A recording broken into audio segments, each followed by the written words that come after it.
श्रीगुरुभ्यो नमः। वक्रतुण्डमहाकाय सूर्यकोटिसमप्रभः निर्विघ्नं कुरु मे देव सर्वकार्ये सर्वदा। गुरुर्ब्रह्मा गुरुर्विष्णु गुरुर्देवो महेश्वरः गुरुः साक्षात् परं ब्रह्म तस्मै श्रीगुरवे नमः। गुरवे सर्वलोकानां विशेषगौरवज्ञाननिधे सर्वविद्यानां श्रीदक्षिणामूर्तये नमः। व्यासं अष्टनप्तारं शक्ते पौत्रमकल्मषं प्राशरात्मनि वन्दे सुखदातं तपोनिधिं। नारायणं नमस्कृत्य नरं चैव नरोत्तमं देवीं सरस्वतीं व्यासं ततो जयमुदीरयेत्। मूकं करोति वाचालं भङ्गं लङ्घयते गिरिं यत्कृपातमं वन्दे परमानन्दमाधवं। नारायणपुरो व्यक्तादण्डमव्यक्तसण्डवं सम्भवं मण्डस्यान्तस्तु मे लोकः सप्तद्वीपा च मेदिनी। पार्थाय प्रतिबोधितां भगवता नारायणे स्वयं व्यासेन कृतां पुराणमुनिनां मध्ये महाभारतम् अद्वैतामृतवर्षिणीं भगवतीमष्टादशाध्यायीं बद्ध्वा मनसन्दधामि भगवद्गीते भवेद्वेषिणीम् अवतीर्णश्च कालट्यां गीतरन्तरितश्च चतुष्पीठप्रतिष्ठाता यतः चङ्गरो गृह श्रुतिस्मृतिपुराणानाम् आलयं करुणालयं नमामि भगवत्पादं शङ्करं लोकशङ्करम्। So previously we were looking in the Jnana-Karma-Sanyasa yoga. We were looking at Krishna saying that this yogas of karma and jnana yogas, the pravritti and nivritti margas, he previously explained this to Vivaswan, and Vivaswan explained this to Manu, Manu explained this to Jigshvaku, and so on. Sorry, he explained this to Manu, Manu explained to Vivaswan, Vivaswan explained to Ikshvaku, and so on. So that's how it came about. But this has been lost over time.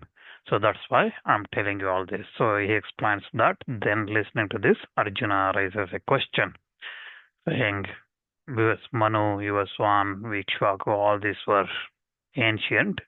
They were old from long time ago. You are of my age. How could you have told them? Right? So that type of question comes. There are two, three parts in Arjuna's questions. One is, if you are really Bhagavan, so you remember you did previously and you came again saying all these things now, then why you have this body? Why you have this birth? Right?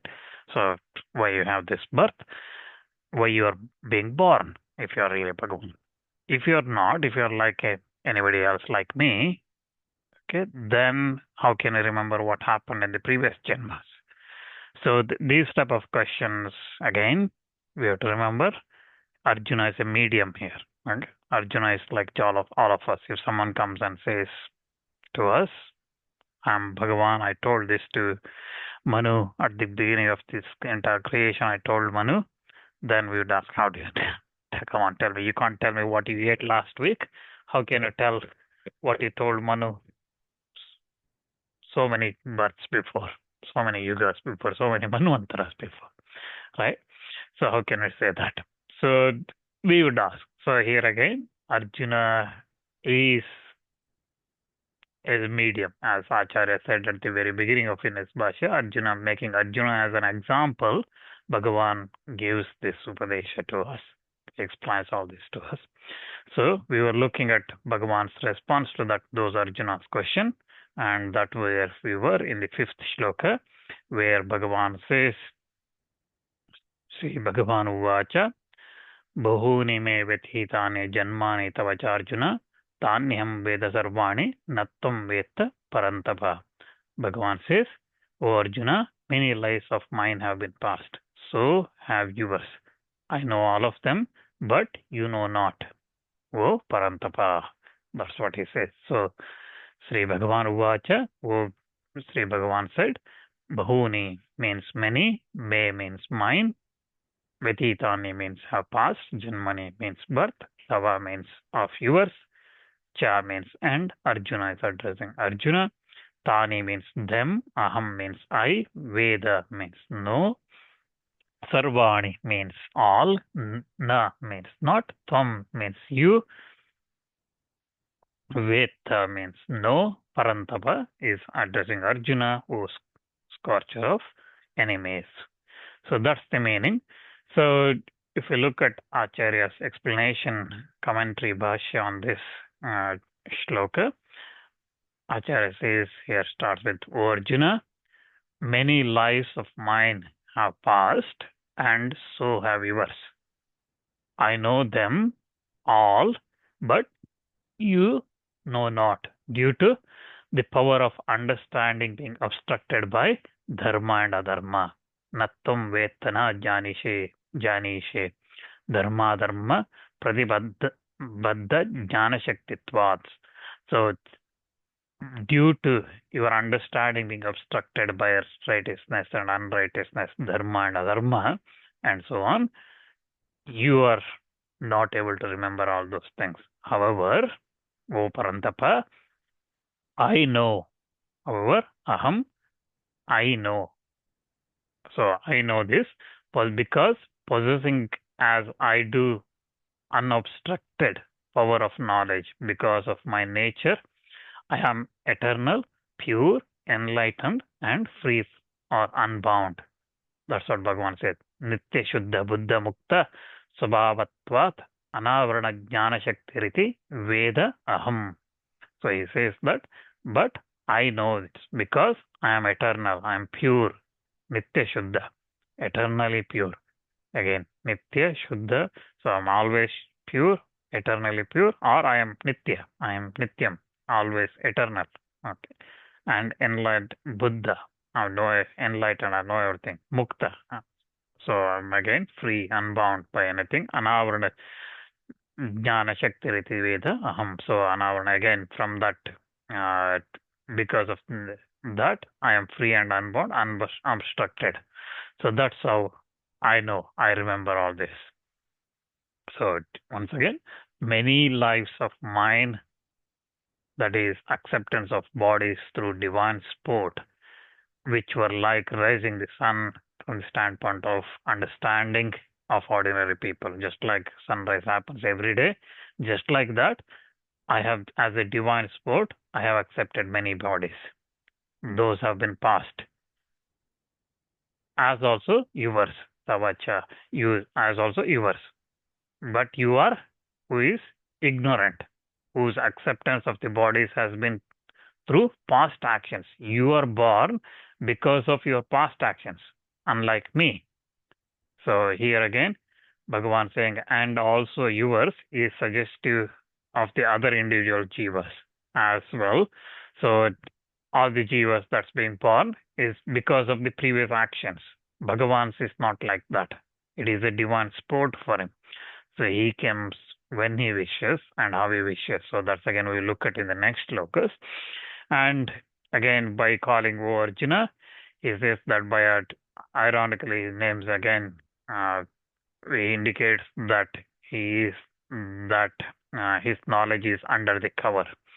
So then I, on the other hand, unlike you who is ignorant, I, the omniscient, omnipotent Bhagavan, know all of them, the birth of mine, of yours, and everybody's. I know all of them.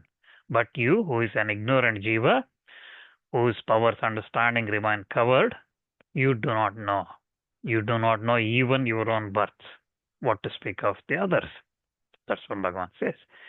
Again, and now the Arjuna's doubt might come.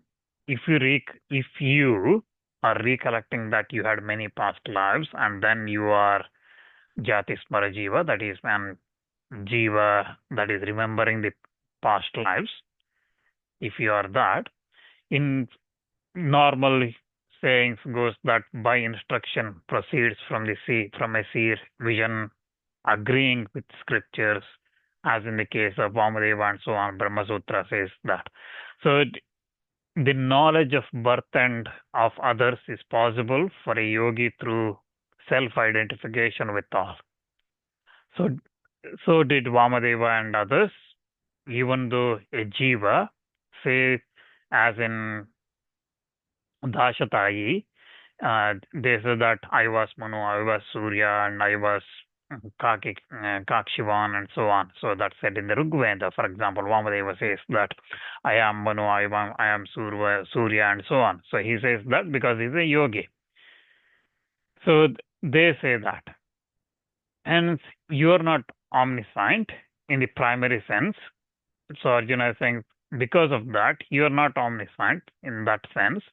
So being non-divine, how could you have instructed the Surya and others who is omniscient?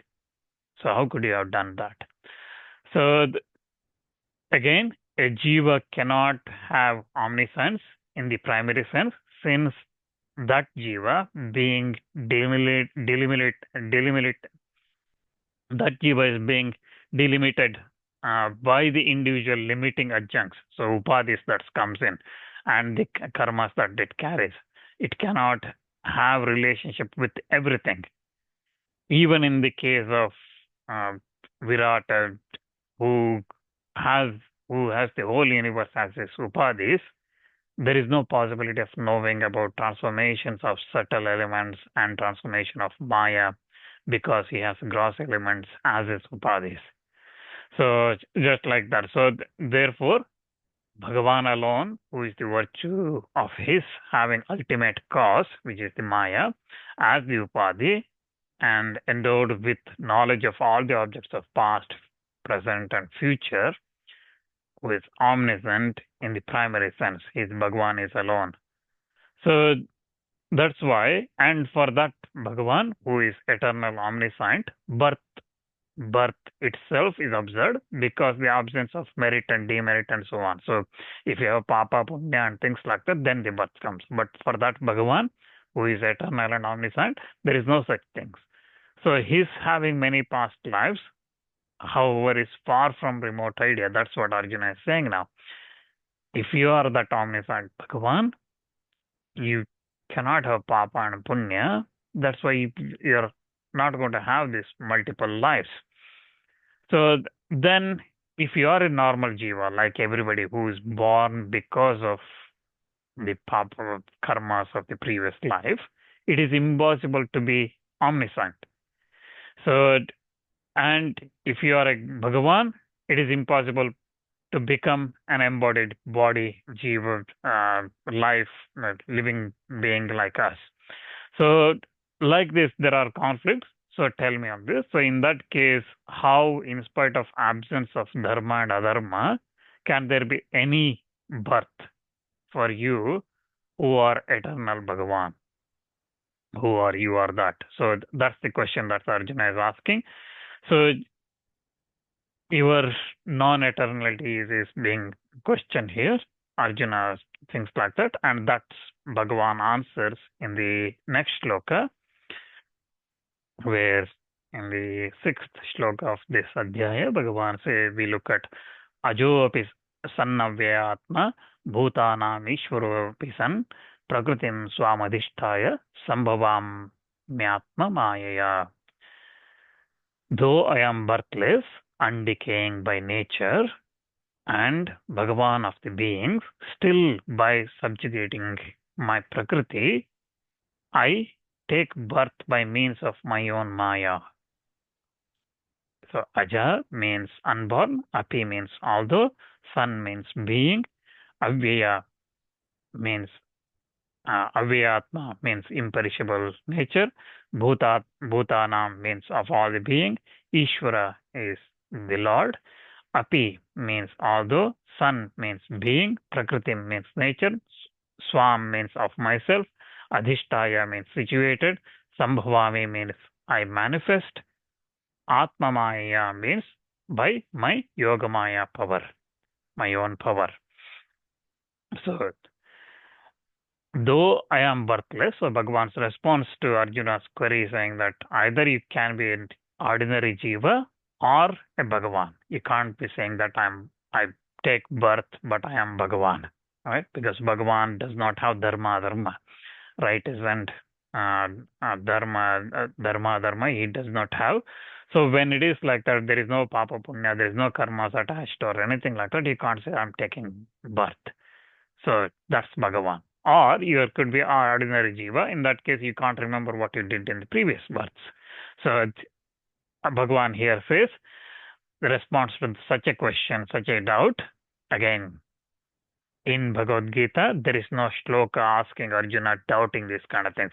But Bhagavad Pada or Madhusudan, Sri Madhusudan Saraswati, and they are, through their Bhashyas, linking the previous shloka to this one. Okay, so how these two shlokas link together? Previously, Bhagavan said, right? So, Bahuni Mevati Tani, I have multiple births and things like that. Now, if that is the case, there is a question, right? So, why the next shloka is coming? They explain that this is because Arjuna is now thinking like that. So, or any of us could think like that. So the Bhagavan's answers to that is, though I am birthless and Avyatma, undecaying by nature, though I am naturally possessed of undiminishing power of knowledge, and also Abhisan, also though Ishvara, that means the Bhagavan, the Ishvara, the natural ruler. So because Bhagavan is again, and is said this, right? So this Bhagavad Gita, we look at it. Some places Bhagavad Gita is also referred as Ishvara Gita. Okay, so Ishvara is another word for Bhagavan, so Ishvara Gita. So I am even having this unnaturally possessed of this undiminishing power. So also, though the Bhagavan, ruler of natural ruler of everything, by subjugating my own Prakriti, the Maya of Vishnu consisting of three gunas, under whose spell the whole world exists, and deluded by one does not know one's own self, Vasudeva. So, Mama Vaishnavim Mayam Trigunatmikam, Yasya Vashe Sarvam Jagat Vartate, Yaya Mohitam Sat, Swamatmanam Vasudevam Na Janati. So that Vasudeva, that because of that Vishnu's Maya, which is consisting of three gunas, Sattva, Rajas, Tamas, under whose spell this entire world exists, because this world is because of Maya. And deluded by that, one does not recognize that.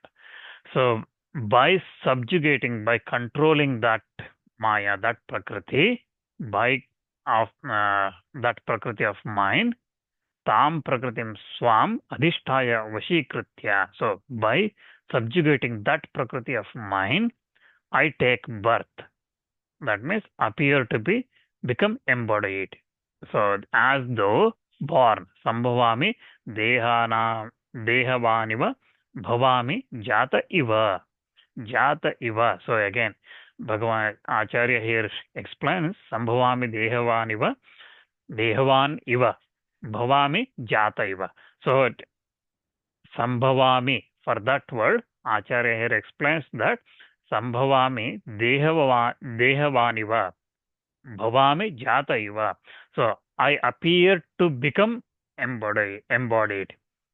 So appear to become. So that means it is not real. And as though born. Bhavami jata iva. So wherever there is iva, means it is as if. Okay. As if I have born. As if I have got a body. Okay. So by controlling my prakriti, I appear to become embodied. I appear to be born. Atma Maya. So how I do it? By means of my own Maya, but not in reality like an ordinary man. So I appear like I am being born by my own Maya, but not reality like any ordinary man. So the birth consists of fresh body, organs, and so on.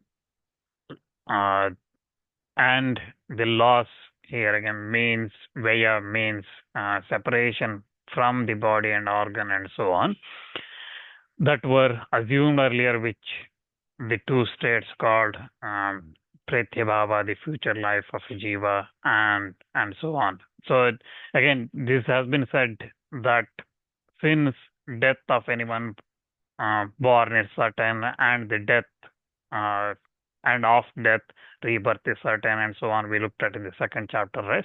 Jatasya hi dhruvo mrityur dhruvam janmam mritasya ja, and so on. So anyone born has to die, anyone dead has to born. So that's what we looked at previously. And those two states are due to merit and demerit, right? So papa punya, that one has accumulated the karmas one has shown. And the ignorant jiva, which identified itself with the body, becomes the subject of this virtue and vice, account of being bound to perform the rights and duties. Now, what is asserted by saying that embodiment of this kind of is not possible for Bhagavan, who is omniscient and cause of everything, is certainly said here. And if his body be made of gross elements like all of us, then on the assumption that it is a limited gross body, it will be in the waking state, it will be similar to that of ourselves and so on, he will become the jiva. On the other hand, if his body made of subtle elements, the assumption that is a limited subtle body in the state of dream and so on, it will be like of that of Hiranyagarbha. And if the conclusion is that Bhagavan is certainly not come to have a body made of elements, that is again not already occupied by a jiva. So again, what we are saying here is, Bhagavan is saying here is, the first half of the verse, even though I am birthless, undecaying by nature, and the Lord of beings, ajopi san avya atma bhutanam ishwaropi san, Bhagavan admits that Bhagavan cannot have a body made of the elements. By saying aja apisan, even though I am birthless, he dispels the notion of acceptance of a fresh body, the notion of separation from the previous body, by saying avyatma apisan, even though undecaying by nature, the notion of his being subject to merit and demerit, by saying Ishvara apisan bhutanam, even though I am Lord of the beings, of all the beings from Brahma to clump of grass, which are subject to birth. So by saying that, he is saying that his body is not made of the gross elements like we have. Then, how then is this embodiment? He answers saying that in the second half of the shloka, adhishtaya, by controlling my prakriti, sambhavami, I am born, by ruling over, by bringing under the control through the light of consciousness, Prakriti called Maya, which is possessed of numerous strange powers, which is capable of rendering the impossible actual, which is my own, an upadhi of mine. I am born. That's how I look like I am born, associated certainly with particular modification of that Maya. I become possessed of a body, as it were, and born, as it were. So that's what Bhagavan says. The beginless Maya itself, which is my upadhi, which is eternal, in the sense that it exists as long as time exists. So Maya is Akshara. It is also said in Bhagavad Gita later on, for example, it is Akshara. So that means it exists as long as everything exists. So we cannot separate Maya from Bhagavan. But once you cross Maya, then one will see Bhagavan. So, and that Maya exists as long as the time exists, which makes Bhagavan the source of the universe, and which functions simply under his will, is his body by virtue of having predominantly made up of quality of pure Sattvaguna.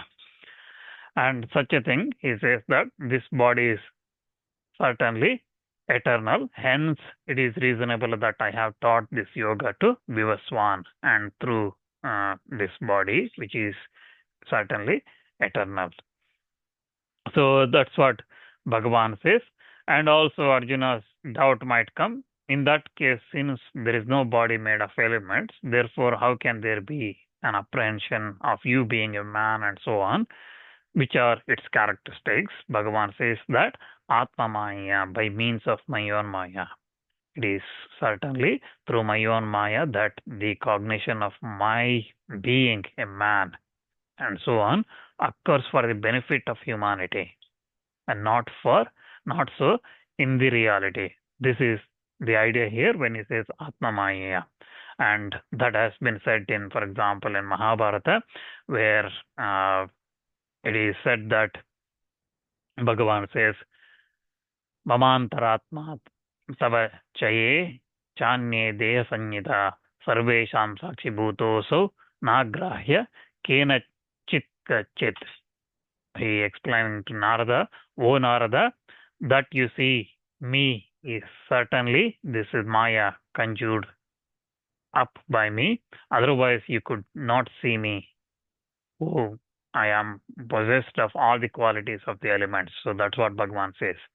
So that is to say that this, with the physical eyes, you cannot see me. I am possessed of all the qualities of the elements and who am endowed with the casual body as a upadhi.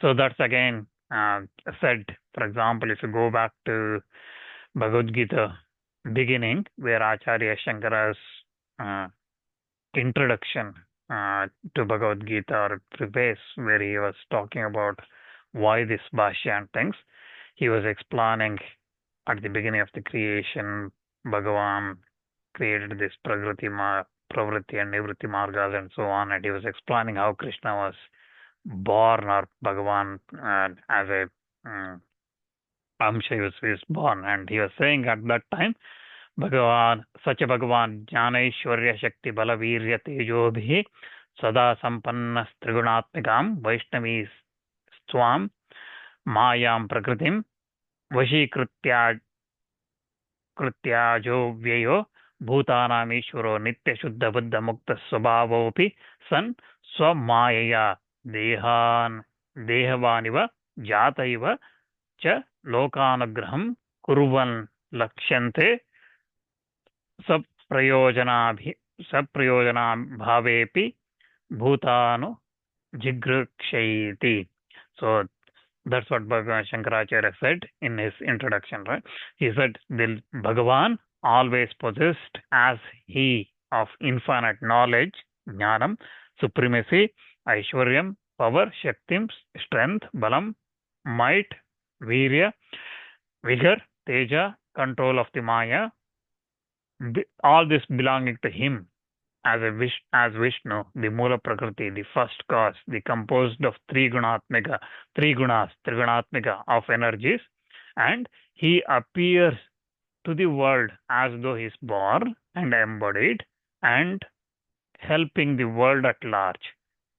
Whereas really he is unborn, he is ajam and avyayam, indestructible, and he is the Lord of all the creatures, Bhutanam Ishwaram, and by nature eternal, Nityam, pure, Shuddham, intelligent, Buddham, Muktam, free, without any interest of his own. And why does he take birth? Acharya says in that introduction, he says that it is for the sole intention of helping his creatures. So Lokanugraham. So that's why he comes. So that's what it says in the Bhagavad Gita introduction. And Srimad Saraswati again respectfully quotes Shankaracharya in his Bhashya as well, saying that Acharya, the commentator, has said that. And it is also again the annotator Anandagiri, for example, Sri Anandagiri in his annotation to Acharya's Bhashya as well explains that Maya, and the commentators or the Shankaracharya's view is that when he says that Bhagavan takes for the welfare of the world this kind of Maya, that very eternal cause limiting adjunct called Maya, which is possessed of numerous powers, is the body of the Bhagavan.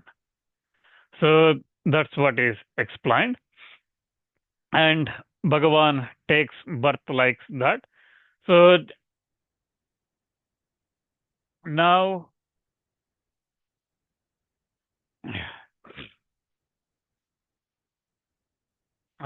this again, it has been said in, for example, in Bhagavata Purana, it says as Krishna menam avehi tomatmanam akilatmanam jagadidhaya sopratya dehi va bhati maya.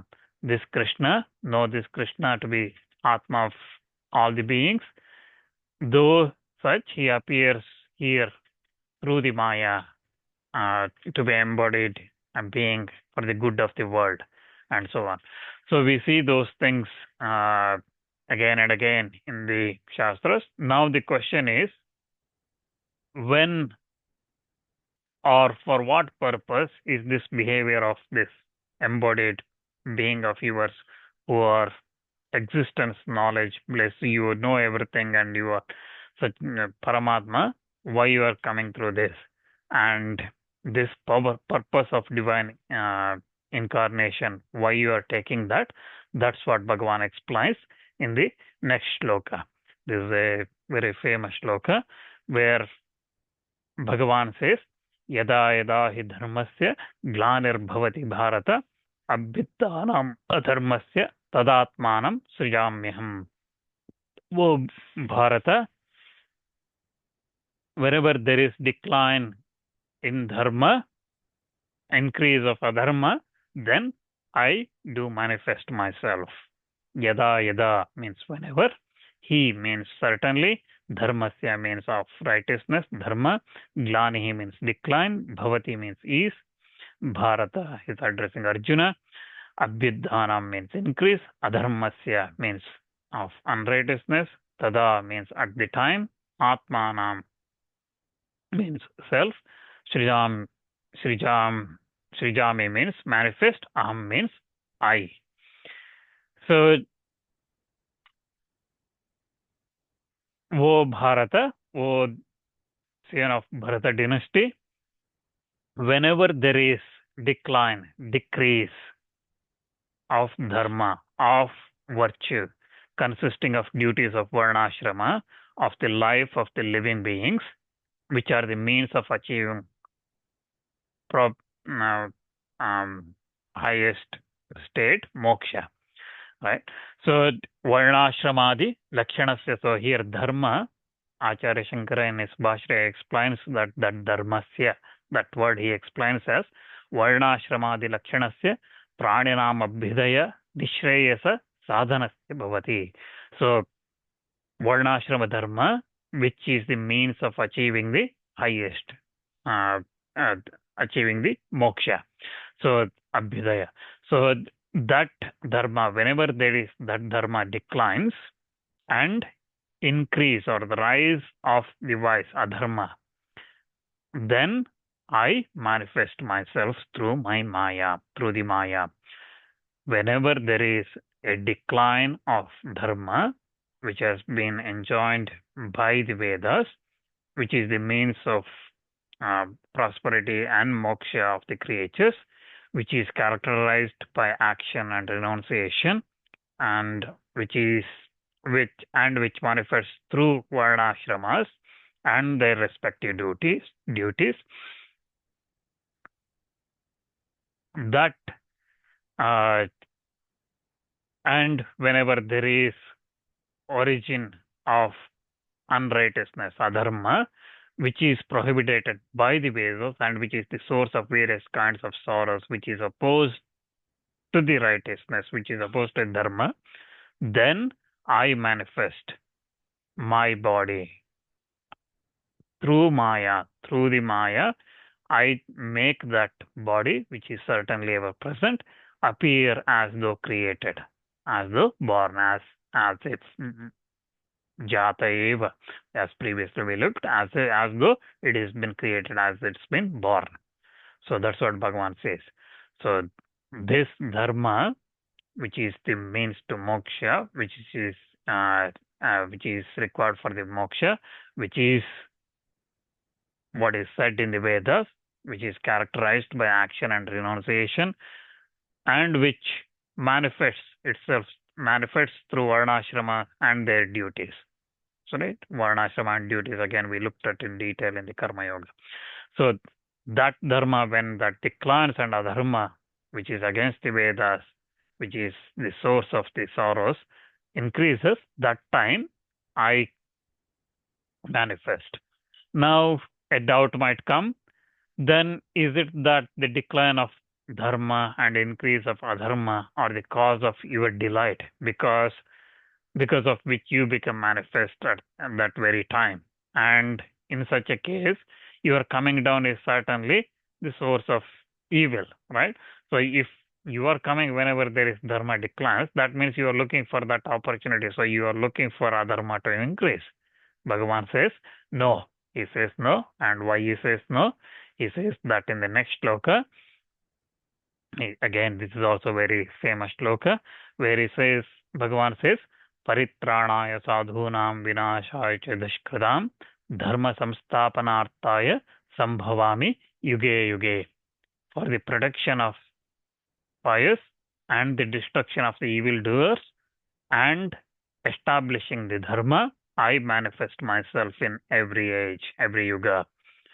Paritranaya, to protect, sadhunam, the righteous, vinashaya, to annihilate, cha means and, dushkritam means the wicked, dharma is the religion, eternal religion, samstapanarthaya, to re-establish, sambhavami means I appear as born, as if I am born.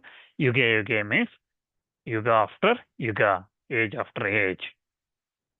So, for the protection of sadhus, for the pious, the followers of the virtuous path, and for the destruction of the evildoers, the sinful ones, and also for dharma samstapanartaya, for establishing the virtue fully. For that purpose, I manifest myself. In every age. Again, for the complete and all-round protection of the pious who perform righteous actions, who tread in the Vedic path, who are being decimated as a result of decline of dharma, and similarly for the destruction of the evildoers, of the sinners, of who are multiplying as a result of increase of adharma. And so now the question is, what for the protection of these sadhus and the destruction of the evildoers, I come. So how these two things can happen? Bhagavan says, dharma samstapanartha, for establishing the dharma. Establishment of the dharma means the complete institution of dharma by eliminating the adharma, and for the full protection of the Vedic path. For that purpose, I manifest in the manner previously said, as if I am taking birth. He says that Sambhavami yuge yuge, in every age. So